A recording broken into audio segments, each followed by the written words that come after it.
Il y a un contraste absolu qui m'a toujours fasciné quand on se penche sur l'histoire humaine, et surtout sur l'histoire des idées, en fait. Ah oui.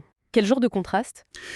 D'un côté, on a cette attente fébrile, tu sais, presque palpable, d'une fin du monde imminente, des générations entières qui ont vécu avec la certitude vraiment viscérale que le rideau allait tomber d'un instant à l'autre. Ouais, que l'histoire touchait à sa toute dernière page. Exactement. Et de l'autre côté, on a la réalité têtue d'une humanité qui, contre toute attente, se prolonge. L'histoire s'étire sur des millénaires, les empires s'effondrent, de nouvelles civilisations naissent, et le soleil continue obstinément de se lever chaque matin. C'est le grand paradoxe, en effet. Du coup, comment l'esprit humain gère-t-il un tel décalage temporel? Comment les premiers penseurs chrétiens, par exemple, ont réagi face à ce grand silence, ce silence eschatologique, quand le lendemain est arrivé, puis le siècle suivant, sans que le ciel ne se déchire? C'est une excellente question. C'est l'énigme vertigineuse qu'on va tenter de résoudre aujourd'hui. Bienvenue dans notre nouvelle exploration en profondeur. Aujourd'hui, on plonge dans un document d'une densité remarquable. Un texte analytique sobrement intitulé « Chapitre 2, le temps des païens ».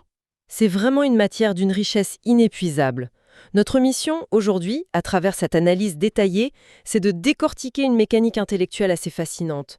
On va observer de très près comment des textes anciens, écrits il y a 2 millénaires, ont littéralement structuré la notion du temps pour des millions de personnes. Et ça ne s'arrête pas à l'Antiquité, c'est ça qui est fou. Pas du tout, non. On verra comment ces mêmes concepts ont dicté des décisions géopolitiques majeures.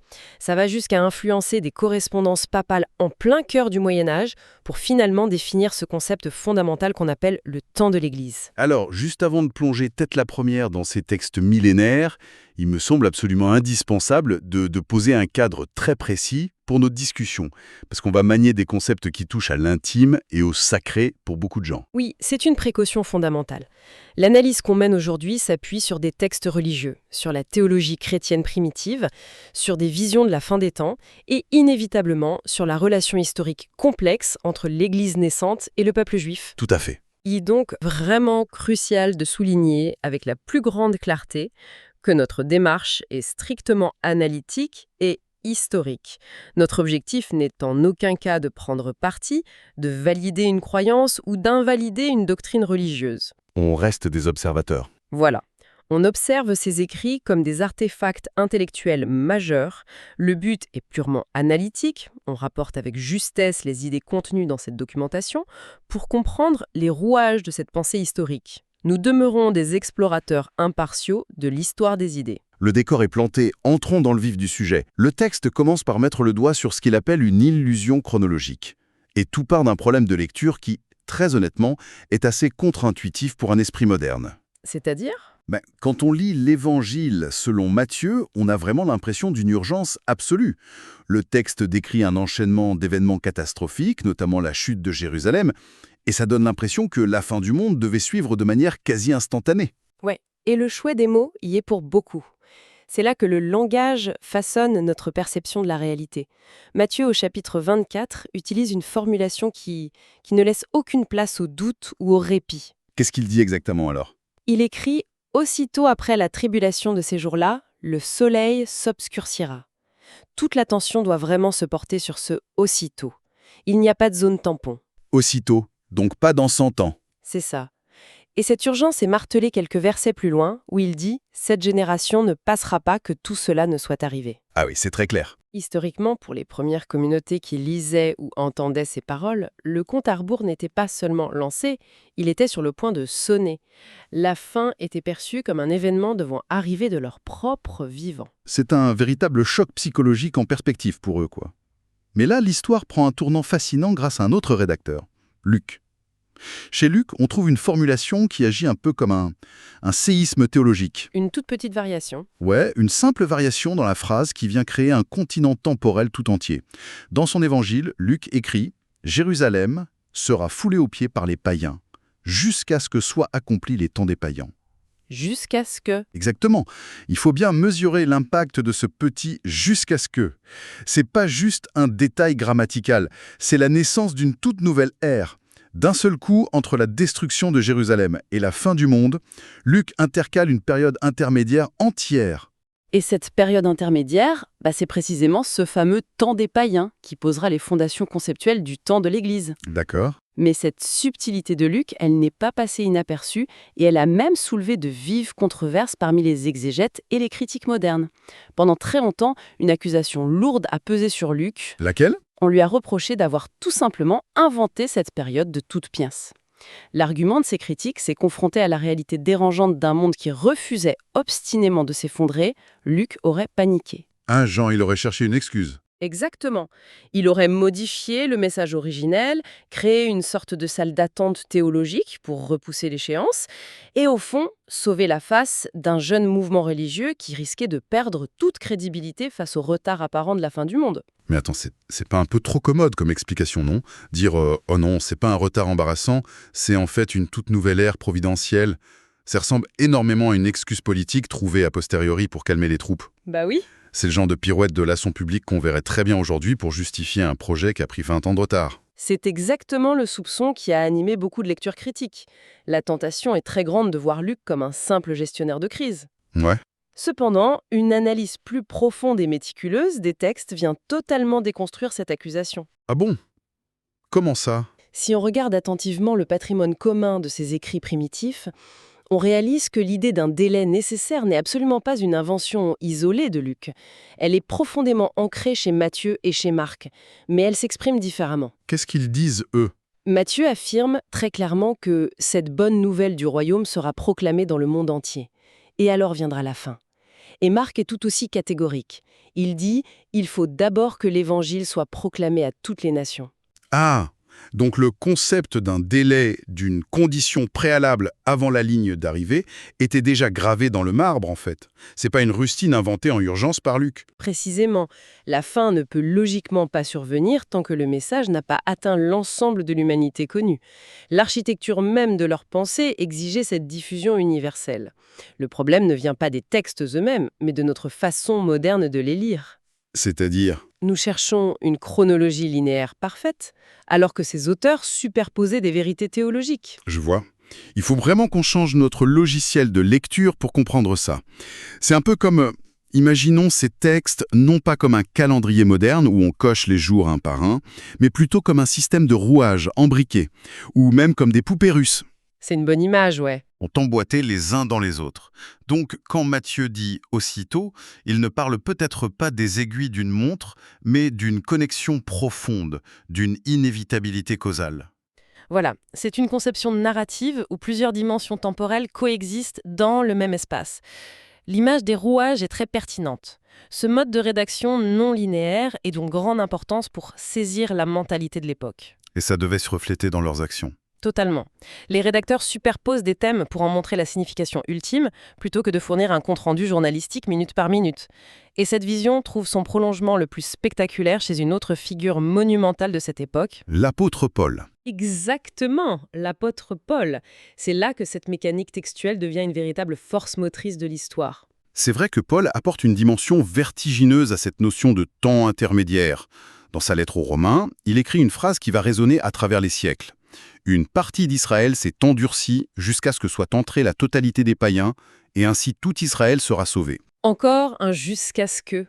Oui, on retrouve cette idée de séquence, de conditions à remplir impérativement. Et ce passage est d'une densité théologique absolue. Il illustre l'universalisme radical de cette pensée naissante. Pour Paul, le salut n'est pas un privilège restreint, c'est un plan cosmique qui doit englober l'intégralité des nations païennes avant d'atteindre sa plénitude avec Israël. C'est ambitieux. Très. Ce temps des païens n'est donc pas un accident de parcours ou une attente passive. C'est une nécessité structurelle. Il doit s'écouler pour que le grand dessein s'accomplisse. Mais psychologiquement parlant, je me demande toujours comment ils vivaient ça au quotidien. On a d'un côté l'idée d'une fin imminente, et de l'autre ce travail colossal d'aller prêcher à des nations entières. Étaient-ils obsédés par la date? C'est-à-dire faire des calculs. Ouais, y avait-il des groupes de savants penchés sur des parchemins, essayant de calculer l'année exacte où le dernier païen serait converti pour que le monde s'arrête enfin? C'est une interrogation tout à fait naturelle pour des esprits modernes obsédés par les plannings et les dates butoirs comme nous le sommes. Mais l'analyse de cette période montre que leur rapport au temps était fondamentalement différent. Vraiment? Oui, ils utilisaient le concept grec de kairoi, qui est très éloigné de notre notion de chronos. Ah, il va falloir clarifier ces deux notions. La différence est subtile mais essentielle. Bien sûr. Le chronos, c'est le temps quantitatif, séquentiel. C'est le tic-tac de l'horloge, les minutes et les heures qui s'égrènent de manière régulière. Le temps des horaires de train, quoi. Exactement. Le kairos, en revanche, c'est le temps qualitatif, le moment opportun, le temps de l'action décisive ou de l'intervention divine. Savoir combien de mois ou d'années précis dureraient ces kairos et ces temps des païens leur importait finalement assez peu. Ils s'en fichaient un peu de l'année exacte. Ils imaginaient sans doute que ce serait fulgurant. Mais l'absence de date exacte n'engendrait pas du tout l'inaction. Au contraire, l'incertitude chronologique était sublimée par une urgence d'une autre nature, l'urgence du devoir. L'urgence du devoir. C'est là que tout bascule en fait. Le temps de l'Église ne commence pas comme une longue administration bureaucratique, mais comme un sprint éperdu. Ils n'attendaient pas la fin du monde en regardant le ciel. Ils essayaient de la provoquer par leurs actions. C'est une très belle façon de le formuler. Et l'exemple de l'apôtre Paul est sans doute la meilleure illustration de cette frénésie. On part d'un homme qui a parcouru des milliers de kilomètres, à pied, en bateau, subissant des naufrages, des emprisonnements, traversant l'Asie mineure et la Méditerranée sans jamais s'arrêter. Son énergie semblait inépuisable. Et elle trouvait sa source directement dans cette lecture de l'histoire. Paul l'exprime avec une intensité dramatique dans sa première lettre aux Corinthiens. Il dit « Malheur à moi si je n'annonçais pas l'Évangile ». C'est fort. Il ressentait cela comme une nécessité absolue, une force vitale qui s'imposait à lui. Et ce qui est crucial de comprendre ici, c'est que la motivation n'était pas seulement de sauver des âmes individuelles, une par une. L'enjeu était macro-historique. Il se percevait vraiment comme le moteur physique de l'histoire humaine. C'est une perspective psychologique d'une puissance inouïe. Absolument. Pour que le monde atteigne son point de bascule final, le message devait physiquement voyager jusqu'aux confins de la Terre. Et ce sont leurs pas sur les routes poussiéreuses de l'Empire romain, leurs cieux et leurs paroles qui faisaient avancer les aiguilles de l'horloge cosmique. Sans leur action, le temps lui-même restait figé. C'est une responsabilité écrasante. Écrasante, mais galvanisante. Cette grande conception de l'histoire, où l'action humaine est la condition sine qua non de l'accomplissement du temps, a généré un dynamisme exceptionnel. Et ça a duré. Bien sûr, au fil des siècles, alors que l'Antiquité laissait place à des ères nouvelles, cette perception aiguë de l'urgence a parfois connu des phases de sommeil. Les institutions se sont sédentarisées, l'Empire romain est tombé, le monde a changé de visage. Normal, la ferveur des débuts s'estompe. Oui, mais cette braise théologique n'a jamais totalement refroidi. Elle est restée enfouie dans les textes, prête à réenflammer les esprits à la moindre occasion. Ce qui nous amène à une question de transmission fascinante. Comment cette urgence incandescente, née au 1er siècle, a-t-elle survécu pour atterrir dans les couloirs feutrés et marbrés du pouvoir médiéval ? Comment on passe de petits groupes de prédicateurs itinérants à l'appareil politique le plus puissant d'Europe ? C'est le grand saut dans le temps que nous propose la suite de l'analyse, en nous transportant au XIIe siècle. C'est là que l'histoire devient très politique. Ce bond temporel illustre vraiment la pérennité de ces concepts. On se retrouve face à une correspondance épistolaire qui est un véritable chef-d'œuvre de stratégie politique et théologique. Elle implique Bernard de Clairvaux, un moine cistercien d'une influence colossale à cette époque, et le pape Eugène III. La dynamique relationnelle est déjà géniale en soi. Eugène III est le souverain pontife, l'homme le plus puissant de la chrétienté occidentale, mais il se trouve qu'il est aussi un ancien disciple de Bernard de Clairvaux. Le maître écrit donc à son élève, devenu le chef suprême. C'est ça.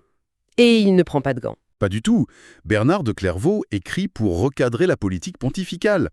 Il rappelle au pape que son rôle ne se limite pas à gérer les affaires courantes des chrétiens européens. Il lui lance un rappel à l'ordre d'une envergure mondiale. Il lui dit, en substance, qu'il est débiteur envers l'humanité entière, les infidèles, les juifs, les grecs, les païens. C'est une injonction à l'universalisme absolu. Mais le cœur stratégique de cette lettre, et ce qui nous ramène directement à notre analyse du temps, c'est la façon dont Bernard de Clairvaux aborde la question du peuple juif. Il fait quoi exactement ? Il invoque explicitement la chronologie établie par l'apôtre Paul dans la lettre aux Romains. Il fournit au pape Eugène III ce qu'il nomme de manière très diplomatique une excuse liée au temps. Une excuse liée au temps. Voilà. Il lui rappelle que, selon les textes anciens, un moment très précis a été déterminé par la providence concernant les Juifs et que ce moment ne peut en aucun cas être anticipé par la force humaine. Les païens, affirme-t-il, doivent les précéder dans leur totalité. Donc c'est l'application géopolitique littérale du verset de Paul qu'on a vu tout à l'heure. Bernard utilise une exégèse biblique pour dicter l'agenda politique de la papauté. Tout à fait. Il dit au pape « Laissez les Juifs tranquilles pour le moment, le chronomètre divin n'a pas encore sonné pour eux ». Et il en profite pour le bousculer sur ses véritables priorités. Il lui demande presque sèchement pourquoi l'effort gigantesque d'évangélisation des païens s'est essoufflé. Il dit en truc du genre « Pour quel motif la parole qui court avec rapidité s'est-elle arrêtée ?» C'est une manière très directe de dire « Le temps de l'Église n'est pas terminé, pourquoi avez-vous arrêté le moteur de l'histoire ?» C'est brillant politiquement. Cette intervention de Bernard de Clairvaux est capitale. Et pour en saisir toute la subtilité doctrinale, l'analyse intègre les éclairages de penseurs beaucoup plus récents, comme la théologienne Hildegard Brem et Benoît XVI. Qu'est-ce qu'ils ajoutent à ça ? Leurs commentaires permettent de comprendre pourquoi cette lecture du chapitre 11 de la lettre aux Romains est si déterminante. Ils soulignent que la tradition intellectuelle, représentée par Bernard de Clairvaux, reconnaissait que l'Église n'avait pas pour mandat de s'acharner sur la conversion du peuple juif. La théologie paulinienne imposait le respect d'un ordre chronologique préétabli. L'explication d'Hildegard de Brême va même un cran plus loin dans le document et c'est un point de bascule intellectuel majeur. Sur la prédication vivante, Oui, c'est ça. elle affirme que, dans cette perspective, les Juifs eux-mêmes constituent une prédication vivante. Ce qui veut dire que la simple existence et la persistance du peuple juif à travers les âges ne devaient pas être perçues par l'Église comme une anomalie à corriger, mais comme une composante intrinsèque, prévue et absolument essentielle de la chronologie globale du salut. Leur présence incarne une réalité théologique indispensable au récit chrétien lui-même. C'est une grille de lecture d'une grande profondeur qui prône une forme de respect structurel fondé sur le mystère du temps divin. Tout à fait. Cependant, notre analyse historique manquerait de rigueur si elle ignorait les tragédies bien réelles qui se sont déroulées en marge de ces grands principes théologiques. Bien sûr. Le document prend d'ailleurs le soin d'aborder cette réalité avec beaucoup de lucidité. Il reconnaît sans détour que les siècles passés ont été lourdement marqués par ce qu'il appelle des obscurcissements et de profonds malentendus concernant la mission et la place d'Israël. C'est un point sur lequel il faut s'arrêter un instant. L'histoire ne s'est malheureusement pas toujours alignée sur la subtilité de la théologie de Bernard de Clairvaux. Le fait de reconnaître ces obscurcissements dans le texte, c'est admettre que la mauvaise interprétation, ou simplement l'oubli de ces séquences temporelles, a pu servir de justification à des actes de marginalisation ou de violence. C'est incontestable. Mais l'analyse soutient également qu'à travers ces périodes sombres, la clarté intellectuelle des textes fondateurs a toujours fini par ressurgir, offrant à chaque fois une nouvelle opportunité de juste compréhension. Oui, ce long cheminement de la pensée du 1er siècle jusqu'au Moyen-Âge et au-delà démontre à quel point la simple interprétation d'une virgule, d'un aussitôt ou d'un jusqu'à ce que peut forger des mentalités et orienter le destin de nations entières. Le devoir d'action, initialement perçu comme un mandat direct par la génération des apôtres, a fini par s'institutionnaliser pour devenir l'épine dorsale du développement de la civilisation occidentale. Le moment est venu de rassembler les pièces de ce grand puzzle intellectuel et de synthétiser ce que cette vaste exploration nous a appris. Je t'en prie. Ce que l'on appelait le temps des païens, loin d'être un concept obscur pour théologiens, est en réalité la clé de voûte de notre compréhension de l'histoire occidentale. Ce n'est pas, comme on a pu le croire à tort, une salle d'attente passive et déprimante où l'on patiente avant la fin du monde. Embarrassant. Exactement. Ce temps des païens, c'est le temps de l'Église, conceptualisé comme la période la plus active et la plus vitale qui soit. C'est le moteur même de l'action humaine, impulsé par cette conviction féroce que l'histoire possède une destination finale et que l'humanité entière doit être engagée physiquement pour l'atteindre. L'ironie magnifique de cette histoire réside dans la résolution de la contradiction initiale. Laquelle ? Ce qui semblait à première vue être une flagrante contradiction chronologique entre les différents évangiles se révèle, une fois les textes superposés et lus dans leur profondeur géopolitique, comme une stratégie narrative d'une cohérence implacable. L'universalisme absolu du salut exigeait mathématiquement et logiquement un espace-temps dédié à son propre accomplissement. On peut se demander pourquoi ce voyage conceptuel est si pertinent pour nous aujourd'hui, indépendamment de toute conviction religieuse. C'est fascinant parce que cela illustre le pouvoir foudroyant de l'interprétation. La simple façon d'appréhender le temps textuel a engendré un dynamisme psychologique et physique capable de remodeler la face du monde. Oui, les mots ont un poids réel. Ça a dicté les pas épuisants des premiers prédicateurs sur les routes de l'Empire romain, tout comme ça a dicté les grandes stratégies politiques de la papauté médiévale face aux dirigeants de l'Europe. C'est la preuve que les idées sur le temps ont une force de frappe matérielle. Absolument. Et cette réflexion historique débouche naturellement sur une interrogation philosophique beaucoup plus contemporaine. La dynamique qu'on vient d'analyser reposait entièrement sur la conviction absolue que l'action humaine, la transmission d'un message, était le carburant essentiel pour faire avancer l'humanité vers son accomplissement ultime. C'est ça le cœur du problème à notre époque, non? Exactement. Ces hommes puisaient dans cette idée une énergie inlassable, presque surhumaine.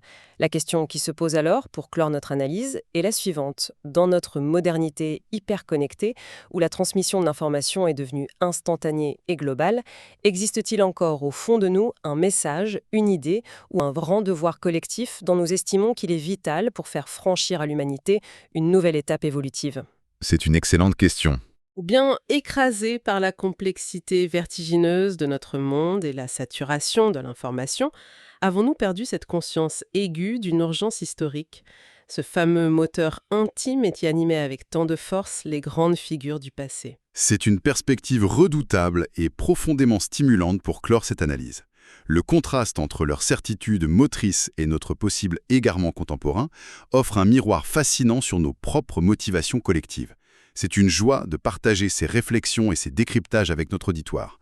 Nous espérons que cette exploration en profondeur éveillera la curiosité de toutes les personnes qui nous écoutent et donnera l'envie de continuer à interroger sans relâche les textes anciens, les idées complexes et l'histoire qui, en coulisses, ne cesse de façonner notre monde moderne. À très bientôt pour une nouvelle plongée analytique au cœur de la connaissance.